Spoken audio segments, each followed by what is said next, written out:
The Nine Elms site must certainly now be a contender for the title of Europe's largest supermarket. Brand new, its 68 acres includes spiral staircases, closed-circuit television and parking for 2,000 commercial vehicles and 1,000 cars. Much talking and planning and money has gone into it.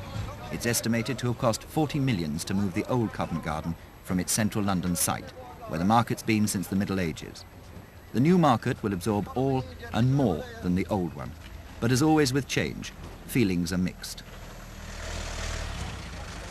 Are you going to miss Covent Garden? Oh, yeah. Yes, it won't be the same over there. Definitely not. You'll miss the atmosphere. You won't. That's gone. I mean, it's like going into a factory sort of thing, isn't it? This is the market, really, isn't it? That's just like a concrete jungle over there. Yeah. Don't think it'll be any good to anybody. Only the people who are making money. It's no good to us. With the property developers, they've knocked all the tradition out of London. You'll have Piccadilly Circus next. That'll be the next one. It'll be just like a concrete jungle. So we've got to move with the times. And Eliza, Professor Higgins, that's all gone by the board. You know my great-great-grandfather introduced them, don't you? Well, what's the advantage then of Well, that's all the office girls, all the nurses. I mean, none of that'd be like a factory over there, with regards to work. Yeah. But that's only one side of the picture. Concrete jungle or not, many others feel that life will be a lot easier at Nine Elms, with all its modern amenities and its ease of access to the market.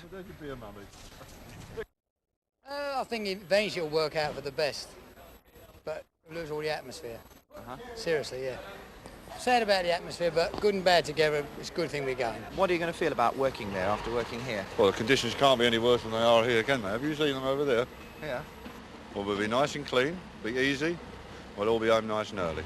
I mean, some mornings we were stuck here half hour, 3/4 an hour trying to get out. Yeah. Excuse me, can I have a quick word with you? Are those heavy? No.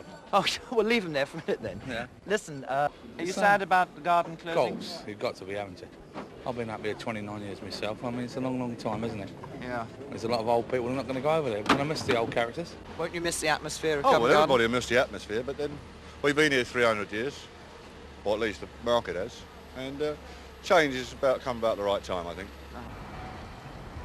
The new Covent Garden market is expected to do at least half as much a gain of trading a year, and forklift trucks will help to speed that up and shift the more than 1.25 million tonnes of fruit and veg worth many millions of pounds each year. The old traditional porter and his barrow will not be seen in the new market, but he was very vital in the old, when no vehicle could move in the narrow, jammed streets and roads of Covent Garden.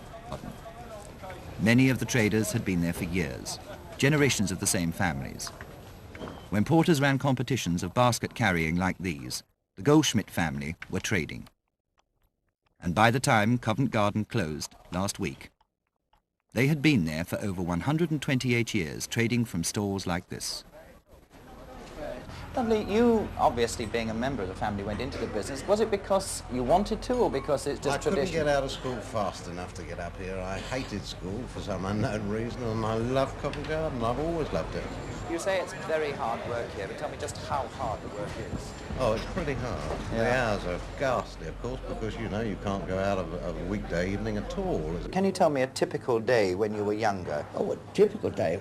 Well, I've got to be truthful. None of these youngsters, like my nephew, know what a day's work is truly compared to my younger days. We were not under cover then. We were in the open. There was no roof over our head. We used to have a tarpaulin sheet hanging up on whatever we could hook it to keep some of the rain off, and we were lit up by hurricane lamps.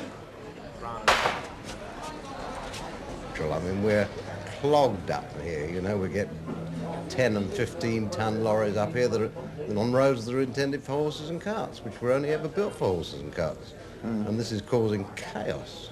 You won't see any of the public in the new market, well, very few, I would think, because it's an enclosed market.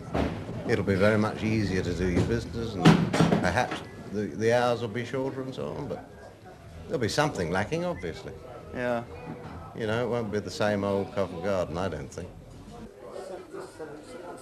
Bill, you've only been here for a few months, haven't you? I have.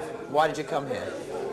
Well, I work for Courage. They said take the pub over for 3 or 4 weeks to kill it, you know. To kill it is the phrase, isn't it? To kill it is the phrase. This is it. What's the garden going to be like when it's quiet and it's moved to Nine Elms? And Finished. Dead.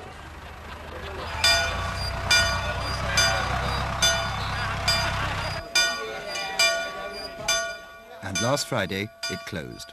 The stall shut down, traders and porters, some glad, some sad, moved over the weekend, and the bell in the old flower market rang to mark the end of trading for the last time.